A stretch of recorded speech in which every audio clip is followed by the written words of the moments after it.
Next is universal set. तो universal set क्या है? This is generally represented by capital you, और कुछ बुक्स में इसको कैपिटल एक्स के साथ भी रिप्रेजेंट करते हैं। तो universal set is a set which has elements of all the related sets without any repetition. For example, let us say कि हमारे पास दो सेट्स हैं A जिसके अंदर 3 एलिमेंट हैं 1 2 3, this is a set A, और एक एलिमेंट है सेट B जिसके अंदर चार एलिमेंट्स हैं 1 small a small b and small c। Universal set एक ऐसा सेट होगा जो इन दोनों के एलिमेंट्स को कंटेन करेगा, ठीक है, और उसमें रेपिटेशन नहीं होगी किसी भी एलिमेंट की। लाइक आप देख सकते हो A के अंदर 1 है, B के अंदर भी 1 है, तो हम ये नहीं कहेंगे कि यूनिवर्सल सेट के अंदर 2 बार 1 आएगा, उसके अंदर 1 सिंगल टाइम ही आएगा, 1 2 3 फिर A B C। तो ऐसा करने से क्या हुआ, इस यूनिवर्सल सेट के अंदर A और B इन दोनों सेट्स के एलिमेंट्स आ गए। अब जो यूनिवर्सल सेट है उसमें नंबर ऑफ एलिमेंट्स इन दोनों सेट से ज़्यादा भी हो सकते हैं। फॉर एग्जाम्पल, अगर हम यहाँ पे लिखते हैं कि there is a set U which is equals to 1 2 3 4 A B C D, तो ये भी एक यूनिवर्सल सेट की तरह ही ट्रीट किया जा सकता है A और B के लिए। कहने का मतलब ये है कि हम किसी भी क्वेश्चन में 2-3 सेट्स को जब पढ़ेंगे तो उनका उन 2-3 सेट्स का एक यूनिवर्सल सेट होगा।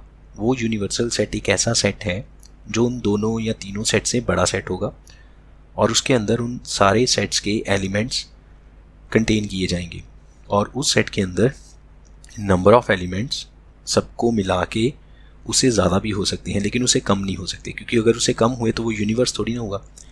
यूनिवर्सल सेट जो है वो यूनिवर्स से ही बना है, मतलब कि हम जितने भी सेट्स के ऊपर ऑपरेट करेंगे वो सारे सेट्स यूनिवर्स का ही पार्ट हैं, वो सारे सेट्स यूनिवर्सल सेट के सबसेट माने जाते हैं, राइट। देन इसके बाद नेक्स्ट टॉपिक है that is called a union of two sets. इसको एक्सप्लेन करने के लिए लेट से हम 2 एग्जांपल ले लेते हैं। अच्छा, इस यूनियन को हम ईदर और भी बोलते हैं, ईदर और इसका मतलब यूनियन ऑफ टू सेट्स ही है। तो लेट से मेरे पास 2 सेट्स हैं A 1 2 3 4 और एक सेट है B 2 4 6 8 फॉर एग्जांपल, और हमें इसको इन दोनों सेट्स में यूनियन ऑपरेट करना है। यूनियन का सिंबल है U, like this, A union B। तो यूनियन का मतलब है कि A और B के सारे एलिमेंट्स को मिला लो, that is called a union, और रेपिटेशन नहीं करेंगे। तो 1 2 3 4 और फिर साथ में 6 और 8। तो ऐसा करने से A और B दोनों के एलिमेंट्स को क्लब किया, एक नया सेट बना, that is called a union of two sets, और इस सेट में रेपिटेशन नहीं होगी, जो एलिमेंट रिपीट है वो सिंगल टाइम लिखा जाएगा। अब कुछ बच्चों के मन में ये डाउट होगा कि यूनिवर्सल और यूनिवर्स में क्या फ़र्क हुआ। यूनिवर्सल और यूनियन में, ठीक है, यूनिवर्सल सेट और यूनियन में क्या फ़र्क हुआ। यूनिवर्सल सेट के अंदर हमने जैसा कहा कि नंबर ऑफ एलिमेंट्स दोनों को मिला के जो बनते हैं उससे ज़्यादा भी हो सकते हैं, लेकिन यूनियन में ऐसा नहीं होगा। यूनियन में उतने ही एलिमेंट्स होंगे जितने उन दोनों सेट्स को मिला के बनेंगे। रेपिटेशन तो दोनों में नहीं होगी, वो तो ऑफ कोर्स पहले बोल दिया, ठीक है। और यहाँ से जो नोट करने वाली बात है, हम ये कह सकते हैं कि अगर हम 2 सेट्स की यूनियन करते हैं तो जो इंडिविजुअल सेट है वो यूनियन का सबसेट बन जाता है। आप देख सकते हो इसमें जो A सेट के एलिमेंट्स हैं वो सारे यूनियन में अवेलेबल हैं, B सेट के एलिमेंट भी सारे यूनियन में अवेलेबल हैं, तो हम ये कह सकते हैं A और B जो है वो यूनियन का सबसेट है। तो आप कह सकते हो A is a subset of A union B and B is a subset of A union B। In general अगर मान लीजिए आप 2 से ज़्यादा सेट्स की यूनियन करते हैं, लाइक आपने 3 सेट्स की यूनियन करी A B C, तो क्या होगा कि जो A है that is a subset of A union B union C, B is a subset of A union B union C, C is a subset of A union B union C। कि हम जितने sets की union करेंगे एक नया set बनेगा जो सबसे बड़ा सेट होगा, वो उन सब का सुपर सेट बन जाएगा और बाकी सभी उसके सबसेट्स बन जाएंगे। देन नेक्स्ट यूनियन के बाद अगला topic that is called intersection. Intersection of sets 2 या 3 या 4 जितने भी सेट्स की इंटरसेक्शन कर सकते हैं. इसका मतलब है एंड, और यू कैन से कि हमें कॉमन एलिमेंट्स को पिक करना है, that is called a intersection. For example, चलो यही एग्जाम्पल ले लेते हैं ऊपर वाली 1 2 3 4 and there is a set B जिसके अंदर 4 एलिमेंट्स हैं 2 4 6 8. अगर हम इन दोनों की इंटरसेक्शन करें, इंटरसेक्शन का सिंबल ये जो बीच में लगाया, दिस इज कॉल्ड इंटरसेक्शन. छोटा सा यू और वो भी उल्टा करके, तो इसको बोलते हैं इंटरसेक्शन. इंटरसेक्शन के अंदर क्या आएगा, जो दोनों में कॉमन है. अगर दोनों में कॉमन नहीं है तो इंटरसेक्शन में कुछ नहीं आएगा, वो 5 हो जाएगा, एम्प्टी सेट. लेकिन इस केस में तो हमें दोनों में कॉमन नज़र आ रहा है 2 और 4. सो इंटरसेक्शन में 2 एलिमेंट्स आ जाएंगे, दैट इज़ 2 और 4. तो अब आप यहाँ से ये देख सकते हो कि जो इंटरसेक्शन के अंदर एलिमेंट्स आए और यू कैन से जो इंटरसेक्शन वाला सेट बना वो दोनों का सबसेट हो गया. ठीक है, इसमें उल्टा हो गया ना, जो पहले वाले में था उससे थोड़ा सा उल्टा हो गया. उसमें क्या था कि यूनियन करके जो सेट बनता है वो दोनों का सुपर सेट है, और इंटरसेक्शन वाले में क्या है कि इंटरसेक्शन करने के बाद जो सेट बनता है वो दोनों का सबसेट है. आप देख सकते हो ए इंटरसेक्शन बी के एलिमेंट्स ए में भी अवेलेबल हैं, बी में भी अवेलेबल हैं. सो आप ऐसे कह सकते हो कि A intersection B is a subset of A and A intersection B is a subset of B also, right. और अगर दोनों में कॉमन नहीं आएगा तो हम कहेंगे कि उन दोनों की इंटरसेक्शन 5 है, दैट इज़ एम्प्टी सेट. ठीक है. The next operation is difference of two sets. These are called operations on sets. Next is difference of two sets. 2 sets को माइनस कैसे करना है, एग्जाम्पल कर लेते हैं. यही वाली एग्जाम्पल, फॉर एग्जाम्पल 1 2 3 4 और दूसरा सेट है B 2 4 6 8. Now we need to find A minus B and B minus A. चलो 2 चीज़ें फाइंड आउट करते हैं, दोनों का आंसर अलग अलग आएगा. A माइनस बी का मतलब है A में से B के वो वाले एलिमेंट्स निकाल दो जो कॉमन है, और B माइनस ए का मतलब है B में से A के वो वाले एलिमेंट्स डिलीट कर दो जो कॉमन है. तो कहने का मतलब ये हुआ, अगर आपने A माइनस बी करना है तो A में से कॉमन एलिमेंट्स हटा दो, B माइनस ए करना है तो B में से कॉमन एलिमेंट्स हटा दो. तो A में से कॉमन एलिमेंट्स हटाओ. कॉमन एलिमेंट्स क्या हैं दोनों में, 2 और 4. Now we are going to calculate A minus B. So अब हम क्या करेंगे, A सेट के एलिमेंट्स में से 2 4 को हटा देंगे, तो बाकी बचता है 1 3. सिमिलरली B माइनस ए का मतलब है B में से कॉमन एलिमेंट हटा दो, तो कॉमन एलिमेंट तो 2 और 4 है, उसको हटा दीजिए, बाकी क्या बचता है 6 और 8. So B minus A will be 6 और 8. So you can say A minus B is equal to A minus A intersection B, कि ए में से इंटरसेक्शन हटा दो, ए में से कॉमन पार्ट हटा दो, और बी माइनस ए को हम कैसे लिख सकते हैं, B minus A intersection B. करना तो वही काम है कि जिसमें से भी माइनस करना है हमें कॉमन पार्ट माइनस कर देना है. ठीक है. सो this is called a difference of 2 sets. अब इसके बाद नेक्स्ट टॉपिक है that is called Venn diagrams. और वेन डायग्राम्स हमें बहुत हेल्प करते हैं जब हम कुछ रियल लाइफ क्वेश्चंस को सॉल्व करते हैं by using set theory. Venn diagram क्या है इसमें कि हम क्या करेंगे, सेट्स को डायग्रामेटिकली रिप्रेजेंट करेंगे. यूनिवर्स के लिए हम रेक्टेंगल का यूज़ करेंगे और सेट के लिए हम सर्कल का यूज़ करेंगे. तो जैसे ये हमने एक रेक्टेंगल बनाया, so this is called a universal set.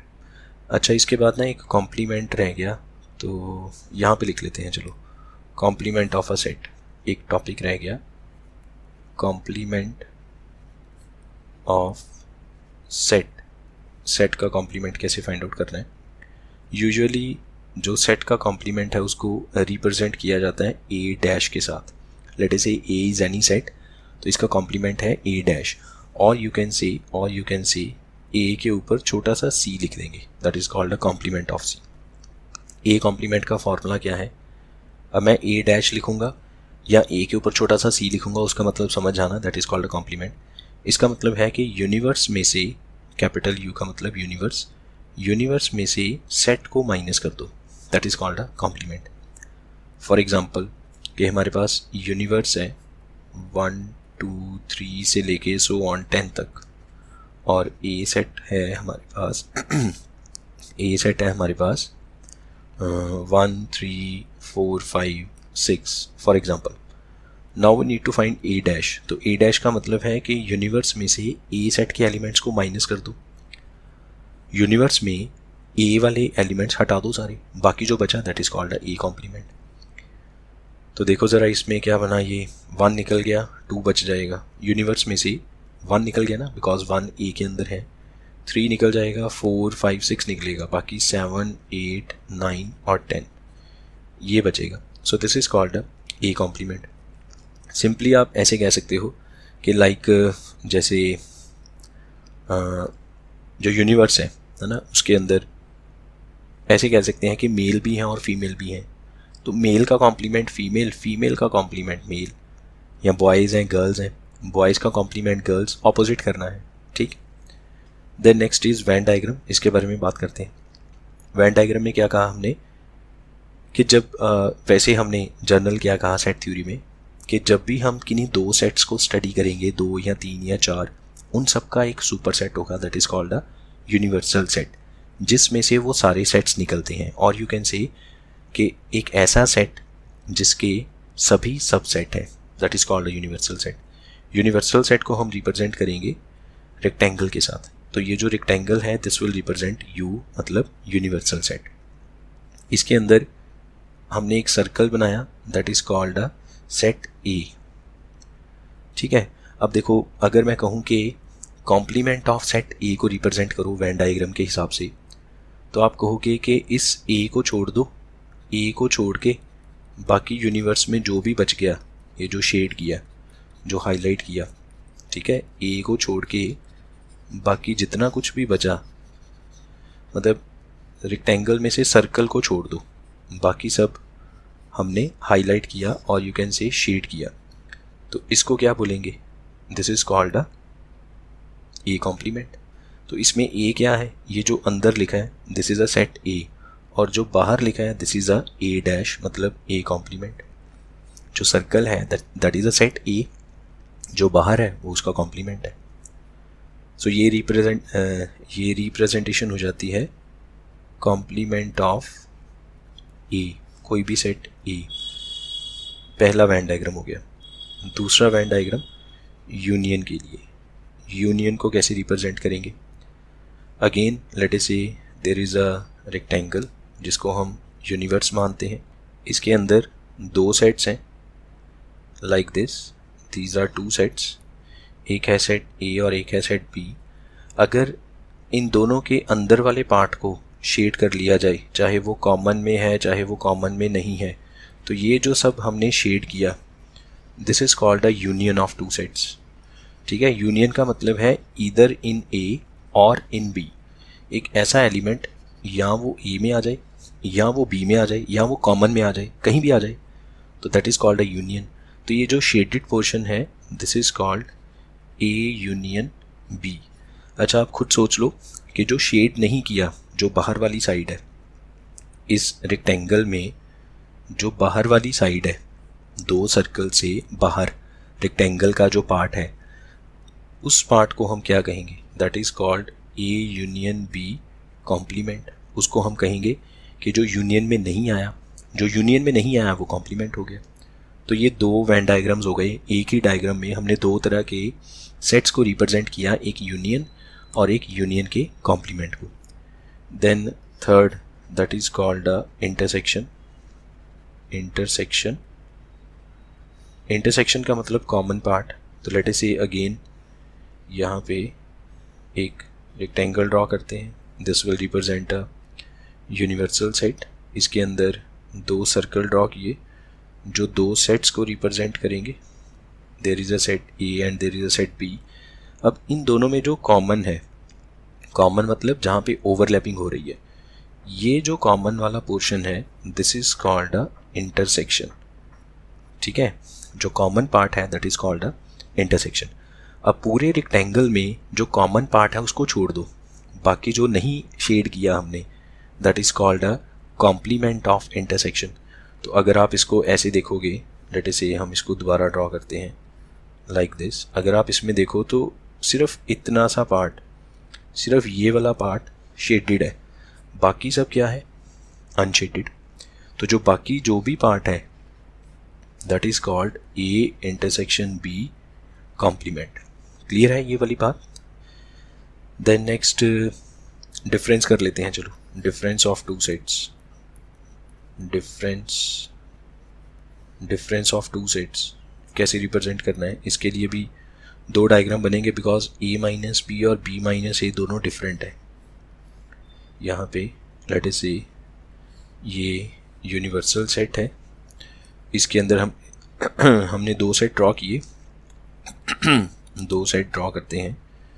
There is a set A and there is a set B, then again here it is a set A and set B. तो A minus B और B minus A दोनों का Venn diagram different होगा। तो पहले हम A minus B की बात करते हैं। ए माइनस बी, इसमें कौन सा पोर्शन है जो ए माइनस बी को रिप्रेजेंट करेगा? हमने कहा था ए में से कॉमन हटा दो, तो जो पहले वाला सर्कल है वो ए को रिप्रेजेंट करता है, उसमें से कॉमन पार्ट को हटा दो तो सिर्फ ये वाला पार्ट बचता है। ठीक है, ए में से कॉमन पार्ट हटा दीजिए तो ये पार्ट बचेगा, and this part is called a A minus B. इसी तरह से बी में से अगर कॉमन पार्ट को हटा दिया जाए तो सिर्फ ये वाला पार्ट बचेगा, and this part is called a B minus A. Right, इतना क्लियर है? तो अब हम एक दोबारा वैन डायग्राम ड्रॉ करते हैं जिसमें हम सारी जितनी भी चीज़ें हैं, मतलब जितने भी कॉन्सेप्ट अभी तक हमने पढ़े उनको रिप्रेजेंट करते हैं। तो let us say this is a universal set which is represented by rectangle and these are two sets A and B. अब देखो, इसमें ये वाला जो पार्ट है जो ब्लू कलर से शेड किया, this is called a A minus B. ठीक है, फिर उसके बाद ब्लैक कलर से जो शेड किया इस तरफ, this is called a B minus A. और बीच में जो छोटा सा पार्ट है जिसको हमने ये स्काई ब्लू कलर से शेड किया, this is called a A intersection B. ये इंटरसेक्शन है। अगर मैं इन तीनों को जोड़ दूं तो दोनों के दोनों सर्कल शेड हो जाएंगे, and that is called a A union B.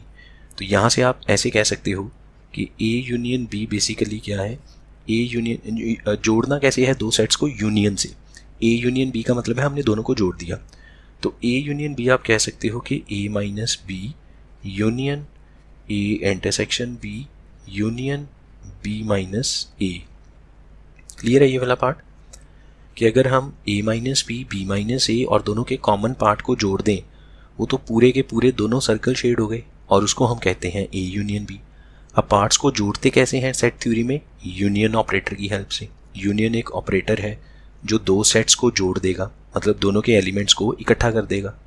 ठीक है, तो A union B is equal to this. और बाकी जो शेड नहीं किया that is called complement of A union B.